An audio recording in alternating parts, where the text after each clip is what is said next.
Hi everyone, this is Julie. Thank you for stopping by and to share with me today.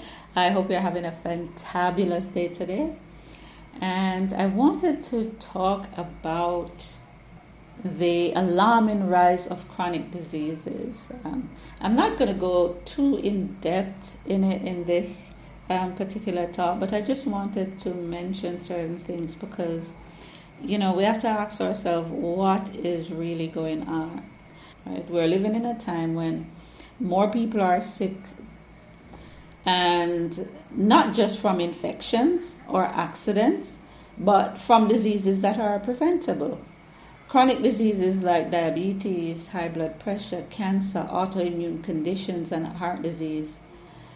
These used to be diseases that were associated with older individuals, but now we're seeing more and more younger people are being affected by these. So it's across the board, from even babies to the very elderly.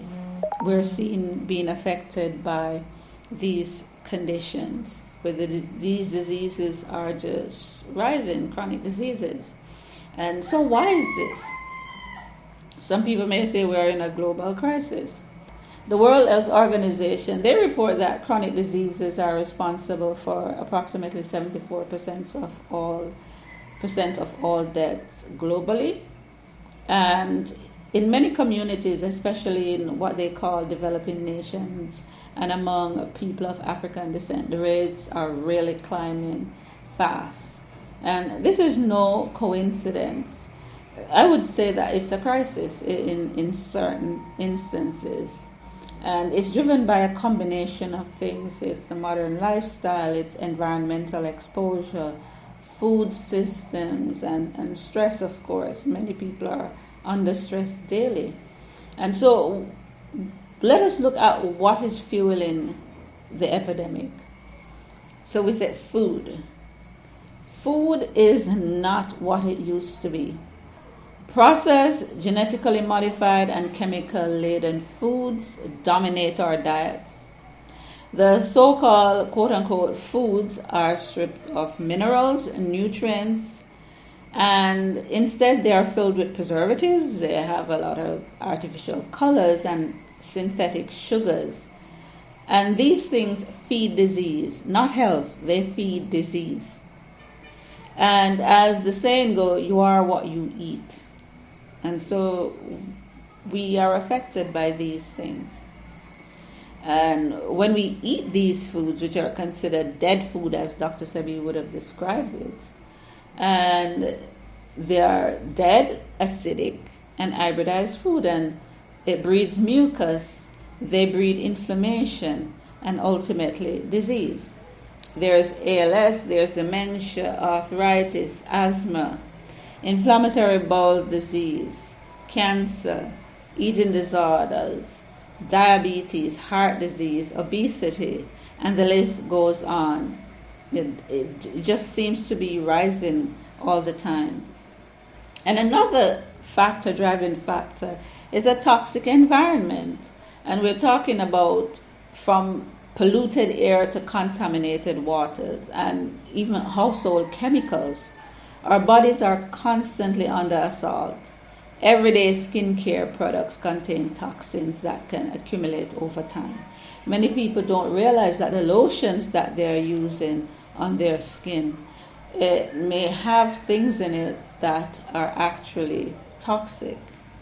The deodorant, the dyes, all of these things that are being used on the skin. Sometimes even people will spray their bodies. They have these perfumes and they'll spray it all over the skin, not realizing that they're actually harming themselves. Because these skincare products contain toxins, and these can accumulate over time. And another point that's worth noting is chronic stress.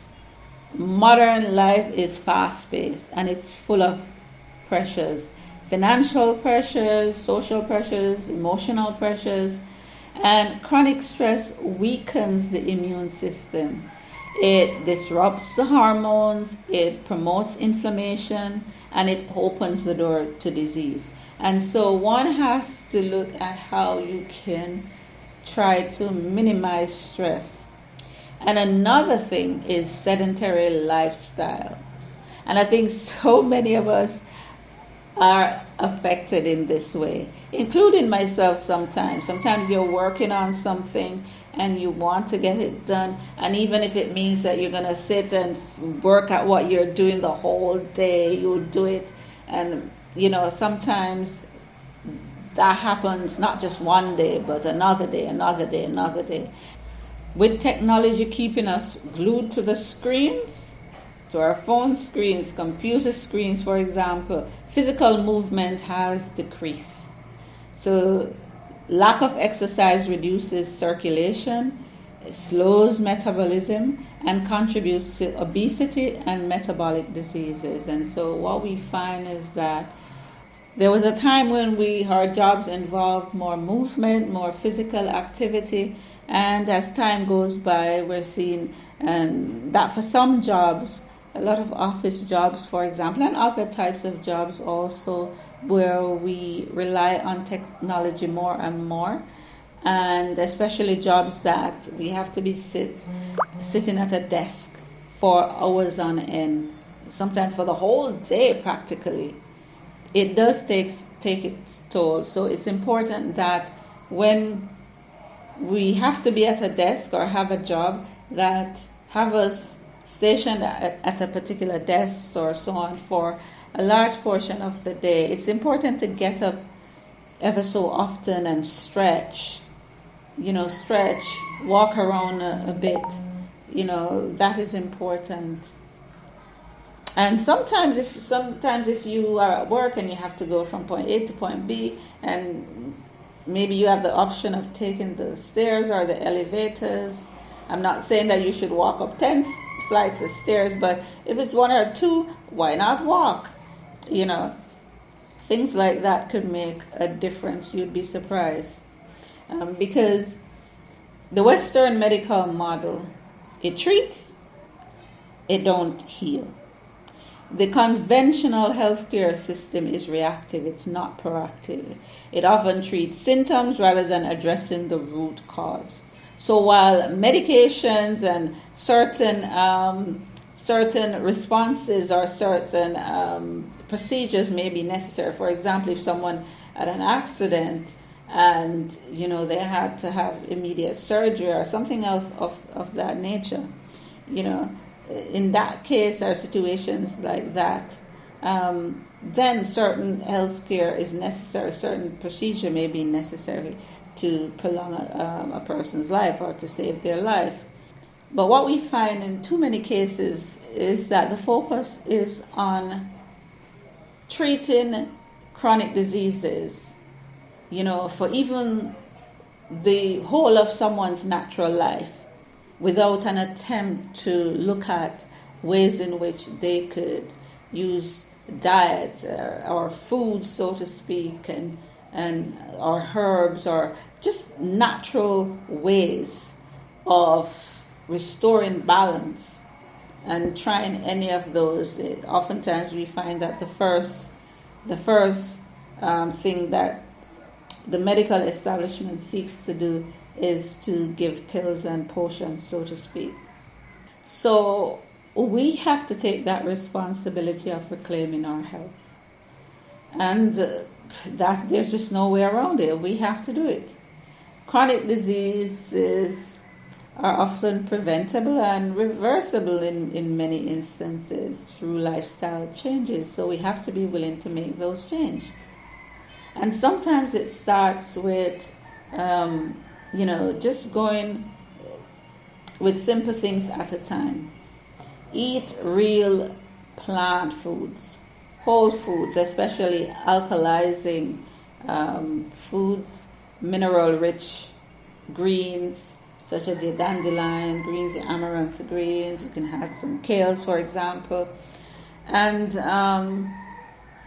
fruits. Natural fruits, especially high water content fruits, your berries, your melons, your grapes, all seeded. And of course, your herbs, you can use your herbs for support, your natural seeds. And you can use these things to help support the body's natural healing process. And I would say check out Dr. Sebi's nutritional guide, and that should help you to see a list of some natural alkaline foods. And let's talk about detox. You detox the body. Regular cleansing supports elimination of waste, mucus, and toxins. So regular cleansing, so that's something you may want to consider. And that could be at least twice per year. Every 6 months you do a cleanse, and some people might do it every 3 months. However it best suits you, but I think at least twice a year you should aim to do detox the body at least twice per year. More if you're able to, but I would say more, but at least twice. And of course, movement. You move daily, walking, stretching, dancing, whatever moves you. And another thing too is to try to reduce stress. And some ways you can work at that, for example, is grounding. That is walking, for example, bare feet on the grass, on the sand. And of course, it depends on the environment. And of course, some people find meditation to work very well for them, to put things into perspective and to help to quiet the mind, so to speak, and to be reflective. And some people don't meditate, but they might find that deep breathing could help.